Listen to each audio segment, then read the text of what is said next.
Hi friends, இந்த new இயருக்கு 2 special cake recipe பார்க்க போகிறோம். சேனலை சப்ஸ்கிரைப் பண்ணாதவங்க சப்ஸ்கிரைப் பண்ணிக்கோங்க.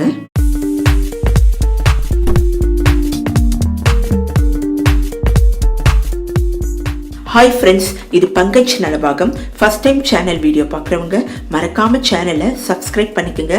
அப்போ தான் நம்ம சேனலில் கண்டினியூஸாக உங்களால் வீடியோ பார்க்க முடியும். Lunch box recipes, breakfast recipes இதெல்லாம் வந்துட்டுருக்கு. நீங்கள் மிஸ் பண்ணாமல் பாருங்கள். உங்கள் சப்போர்ட்டை கண்டினியூஸாக கொடுங்க. இந்த காஃபி கேக் பண்ணுறதுக்கு ஒரு பாத்திரத்தில் எண்ணெய் தடவி வச்சுருக்கேன்.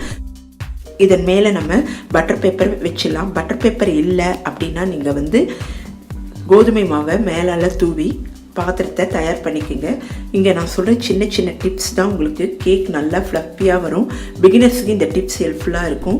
இங்கே 1 கப் கோதுமை மாவை நல்லா சலிச்சு எடுத்திருக்கேன். இதில் 3/4 கப் சர்க்கரையை பொடி பண்ணி சேர்த்துருக்கேன். 1 டீஸ்பூன் பேக்கிங் பவுடர் நல்லா சலிச்சு எடுத்துக்கலாம். 1/2 டீஸ்பூன் பேக்கிங் சோடா, ரெண்டுத்தையும் எடுத்துக்கலாம். அப்போ தான் கேக் நல்லா பொங்கி நல்லா சூப்பராக வரும். கடைகளில் இருக்கிற மாதிரியே. கடைகளில் மைதா மாவில் கேக் செஞ்சுருப்பாங்க. நம்ம வீட்டில் கோதுமை மாவுலேயே தயார் பண்ணிக்கலாம். இதில் நான் 1/4 கப்பு கோகோ பவுடரை சலிச்சு சேர்த்துக்கிறேன். இப்போது நம்ம ட்ரை இன்க்ரீடியன்ட்ஸ் எல்லாத்தையும் ரெடி பண்ணிட்டோம். இதை இந்த மாதிரி ஒரு கரண்டி எடுத்து நல்லா மிக்ஸ் பண்ணிடலாம். இந்த கரண்டி கடைகளில் ஈஸியாக கிடைக்கும். இந்த கரண்டி வாங்கி வச்சிட்டோன்னா நம்ம உப்புமா பண்ணுறதுக்கு கூட இந்த கரண்டி யூஸ்ஃபுல்லாக இருக்கும். கட்டிகள் இல்லாமல் கலந்துக்கலாம்.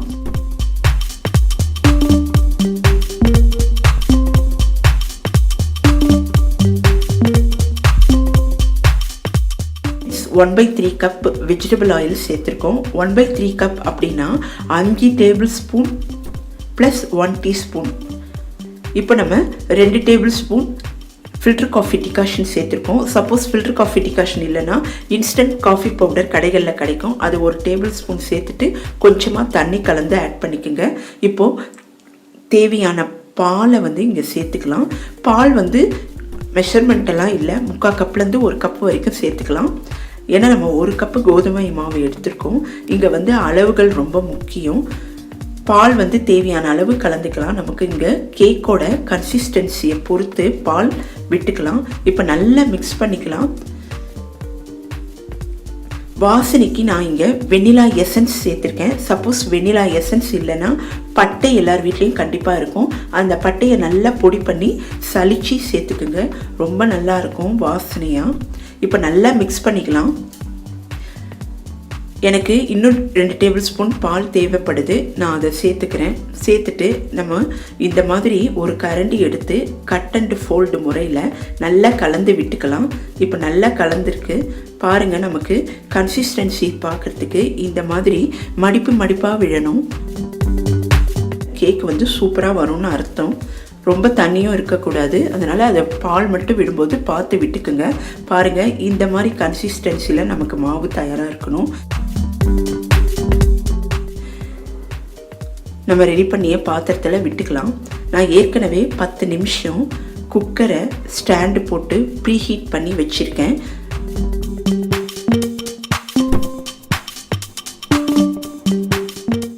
இந்த கேக் பாத்திரத்தை உள்ளே வச்சுட்டு சிம்மில் வச்சிடலாம். 40லேருந்து 50 நிமிஷம் நல்லா வேகணும். இந்த மாதிரி தட்டிடலாம். இந்த மாதிரி தட்டும்போது ஏர் பபிள்ஸ் இருந்தால் எல்லாம் உடஞ்சிடும்.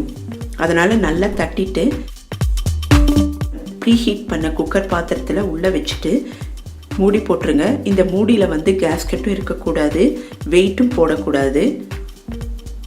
நல்லா மூடி வச்சிடலாம். சிம்மில் வச்சுக்கலாம். பிகினர்ஸ்க்கு நான் சொன்ன இந்த டிப்ஸ் எல்லாமே யூஸ்ஃபுல்லாக இருக்கும். இப்போ நல்லா மூடிட்டோம். 40லேருந்து 50 நிமிஷம் நல்லா வேகட்டும். அதுக்குள்ளேயே நம்ம க்ரீம் ப்ரிப்பேர் பண்ணிக்கலாம். இது கடைகளில் கிடைக்கும் க்ரீம் பவுடர். இதை நான் 1/2 கப் இதில் சேர்த்துருக்கேன். இதில் 1/4 கப்பு காய்ச்சி ஆற வைத்த பால் விட்டுக்கிறேன். இதில் 1 டேபிள் ஸ்பூன் டிகாஷன் விட்டுக்கிறேன். டிகாஷன் இல்லைன்னா நீங்கள் இன்ஸ்டன்ட் பவுடரை கலக்கி சேர்த்துக்குங்க.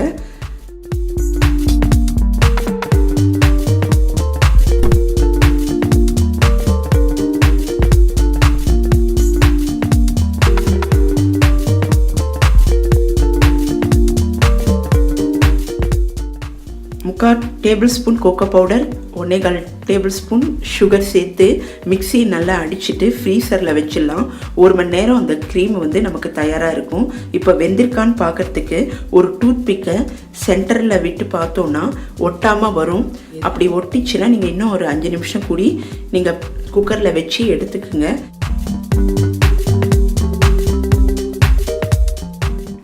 இப்போ நமக்கு கேக்கு தயாராகிடுச்சு. இப்போ உடனே இதை கட் பண்ண வேண்டாம், இது நல்லா சூடு ஆற விடணும். அதனால் நான் இப்போ ஒரு மூடி போட்டு 1 ஹவர் இதை சூடு ஆற வச்சிடறேன். இப்போ நல்லா ஆறி இருக்கு. ஓரங்களில் நல்லா கட் பண்ணிடலாம். இந்த மாதிரி ஒரு கத்தியில் எண்ணெய் இல்லைன்னா நெய் தடவி ரெடியாக வச்சுக்கலாம். இந்த மாதிரி ஓரங்களில் எடுத்து விட்டுடலாம். அப்போ தான் நம்ம தலைகீழாக இந்த பாத்திரத்தை திருப்பும்போது கேக் வந்து ஈஸியாக நமக்கு கிடைக்கும். பாருங்கள், இப்போ எடுக்கும்போது கேக் வந்து நமக்கு அப்படியே உடையாமல் நல்ல அழகாக வரும். காஃபி கேக் நம்ம இப்போ பார்த்துட்ருக்கோம். நம்ம பர்த்டேக்கு பண்ணலாம், வீட்டில் வெட்டிங் டே ஸ்பெஷல் அக்கேஷன்லலாம் நம்மளே வீட்டில் ப்ரிப்பேர் பண்ணிக்கலாம். இப்போ நம்ம பட்டர் பேப்பரை மெதுவாக எடுத்துடலாம். பாருங்கள், கேக் நல்லா பொங்கி சூப்பர் சாஃப்டாக வந்திருக்கு. உங்களுக்கு விருப்பம் இருந்தால் நீங்கள் இப்படியே கூடி கட் பண்ணி சாப்பிட்டுக்கலாம்.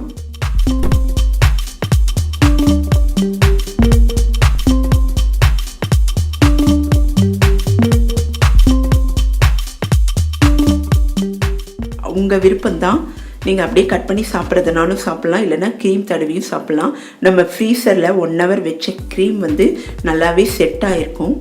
நம்ம மிக்சியில் நல்லா அடிச்சுட்டு 1 ஹவர் இந்த க்ரீமை ஃப்ரீசரில் வச்சுருந்தோம். இப்போ சூப்பராக செட் ஆகிடுச்சு. இப்போ நம்ம இதை கேக் மேலே தடவி டெக்கரேட் பண்ணிக்கலாம். இப்போ நான் இந்த ஓரங்களில் ஒரு கரண்டியோட உதவியால் இந்த மாதிரி தடவிடுறேன். இந்த மாதிரி செய்யும்போது கடைகளில் சாப்பிட்ற டேஸ்ட் நமக்கு அப்படியே கிடைக்கும். இல்லை இந்த மாதிரி க்ரீம் தடவியும் நீங்கள் சாப்பிட்டுக்கலாம், உங்கள் விருப்பம்தான். குழந்தைகளுக்கு இந்த மாதிரி கொடுக்கும்போது ரொம்ப விரும்பி சாப்பிடுவாங்க. அதனால் ஓரங்கள்லாம் இந்த க்ரீமை நல்லா தடவிடலாம். இந்த கேக் செய்கிறது ரொம்பவும் ஈஸி. நான் சொன்ன சின்ன சின்ன டிப்ஸை ஃபாலோ பண்ணிங்கன்னா உங்களுக்கு ரொம்பவே யூஸ்ஃபுல்லாக இருக்கும். பிகினர்ஸுக்கு ரொம்ப ஹெல்ப்ஃபுல்லாக இருக்கும் இந்த டிப்ஸ் எல்லாமே. இப்போது நல்லா ஓரங்களெல்லாம் நல்லா தடவிடலாம். நமக்கு சூப்பர் ஃப்ளஃபியாக சாஃப்டான காஃபி கேக் தயாராகிடுச்சு.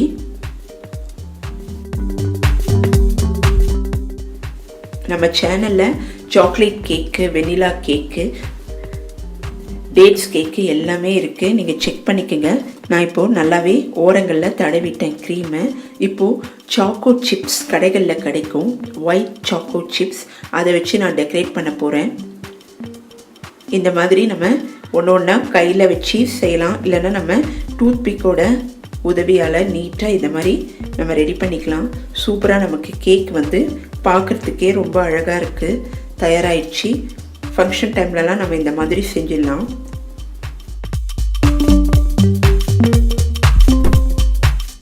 சூப்பரான காஃபி கேக் தயாராகிடுச்சு.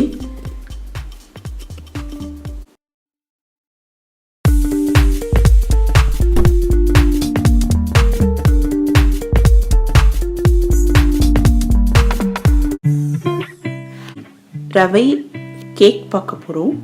2 ஃப்ளேவரில் பண்ணியிருக்கேன், சாக்லேட் அண்டு வெண்ணிலா. ரொம்ப ஸ்பாஞ்சியான சாஃப்டான இந்த கேக்கு ரொம்ப ஈஸியான முறையில் பண்ணிடலாம்.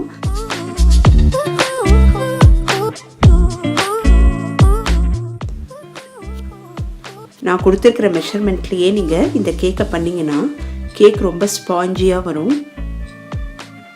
ரொம்ப ஈஸியான முறையில் இது எப்படி பண்ணுறதுன்றதை பார்க்கலாம். முதல்ல ஒரு மிக்ஸி ஜாரில் ரவை எடுத்திருக்கேன், வெள்ளை ரவை. இதோட காய்ச்சி ஆற வைத்த பால் சேர்த்துக்கிறேன்.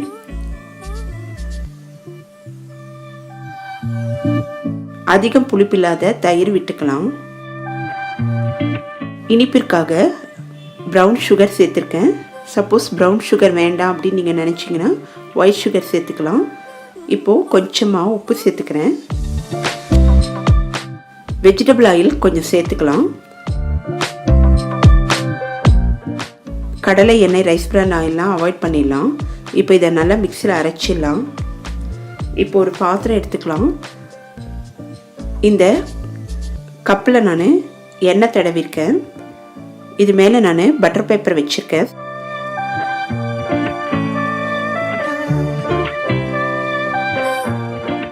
பட்டர் பேப்பர் இல்லைன்னா பரவாயில்ல, நம்ம அந்த கேக் பாத்திரத்தில் நல்லா எண்ணெய் தடவிடலாம். நடுவில் ஒரு டம்ளர் வச்சுருக்கேன், அதுலேயும் நான் எண்ணெய் தடவிடுறேன். இது மேலே நான் கொஞ்சமாக கோதுமை மாவு சேர்த்துறேன், ஒட்டாமல் வரும் நமக்கு.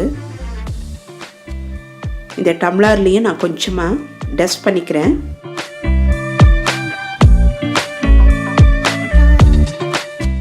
இப்போ சென்டரில் இந்த டம்ளரை வச்சு நம்ம இப்போ இந்த பாத்திரத்தை ரெடி பண்ணியிருக்கோம்.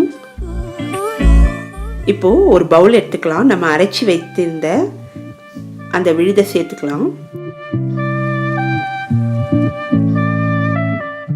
வாசனைக்காக நான் இங்கே வெனிலா எசன்ஸ் சேர்த்துருக்கேன். சப்போஸ் வெனிலா எசன்ஸ் இல்லைன்னா நீங்கள் ஏலக்காய் தூள் சேர்த்துக்கலாம். அப்படி இல்லைன்னா பட்டை பவுடர் கூட நீங்கள் சேர்த்துக்கலாம். பட்டையை நல்லா பவுடர் பண்ணி சேர்த்துக்கலாம், ரொம்ப நல்லாயிருக்கும். இதை நான் 2 பவுலில் தனித்தனியாக பிரித்து வச்சுருக்கேன். ஒன்றுத்தில் கோகோ பவுடர் சேர்த்துக்கிறேன். கோகோ பவுடர் ஈஸியாக ஷாப்பில் கிடைக்கும்.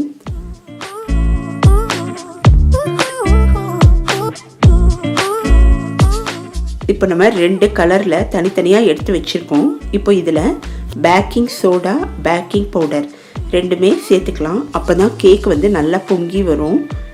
எல்லா ஷாப்லேயும் பேக்கிங் சோடா கிடைக்கும், பேக்கிங் பவுடரும் கிடைக்கும்.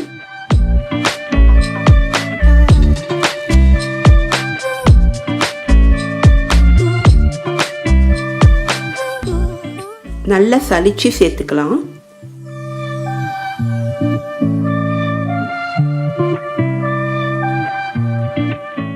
இப்போ நல்லா மிக்ஸ் பண்ணிடலாம்.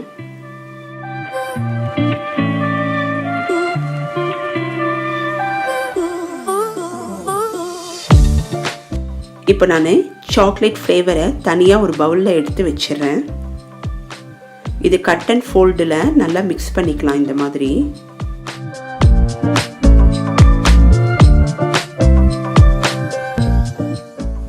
எனக்கு இங்கே ஒரு கப்பு வந்திருக்கு. அதே மாதிரி இந்த வெனிலா ஃப்ளேவரையும் நம்ம ஒரு கப்பில் எடுத்து வச்சிடலாம். அதுக்கு முன்னாடி இதையும் நல்லா மிக்ஸ் பண்ணிடலாம்.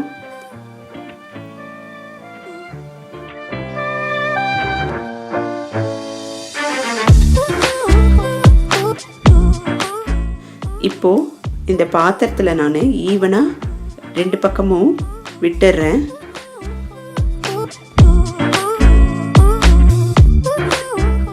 ஒரே டைமில் 2 பக்கமும் விடணும்.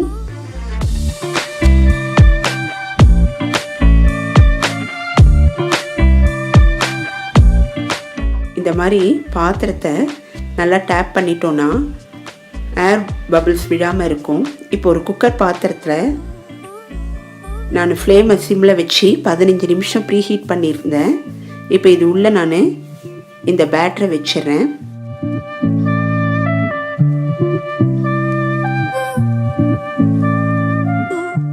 விசில் போடக்கூடாது, கேஸ்கட் போடக்கூடாது. இப்போ நல்லா மூடி வச்சிடலாம்.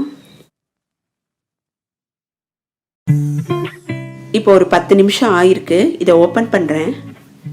இது மேலே கட் பண்ணி வச்ச நட்ஸை சேர்த்துக்கிறேன். உங்கள் வீட்டில் என்ன நட்ஸ் இருக்கோ அதை சேர்த்துக்கலாம். டேஸ்ட் ரொம்ப நல்லாயிருக்கும்.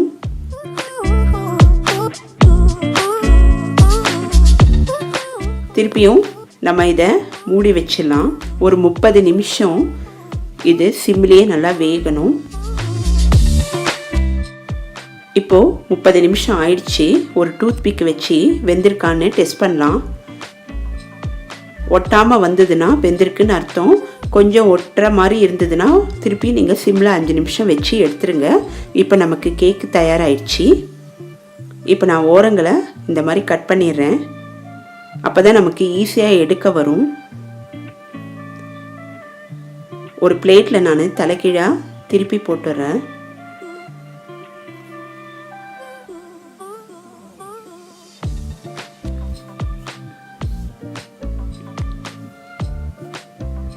இப்போ இப்போ நான் இந்த பேப்பரை எடுத்துடுறேன்.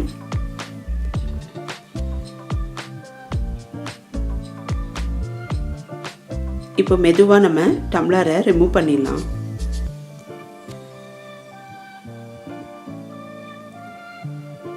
நமக்கு நல்லா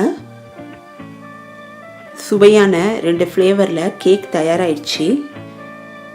பார்க்குறதுக்கே ரொம்ப நல்லா இருக்குது. இது ரொம்ப ஸ்பாஞ்சியாக இருந்தது. இந்த டீ டைம் ஸ்நாக்காக கூட இதை நம்ம சாப்பிட்லாம். ஈவினிங் டைமில் செஞ்சு வச்சிட்டோன்னா டீயோடையோ இல்லைன்னா காஃபியோடையோ சாப்பிடும்போது டேஸ்ட் ரொம்ப நல்லாயிருக்கும்.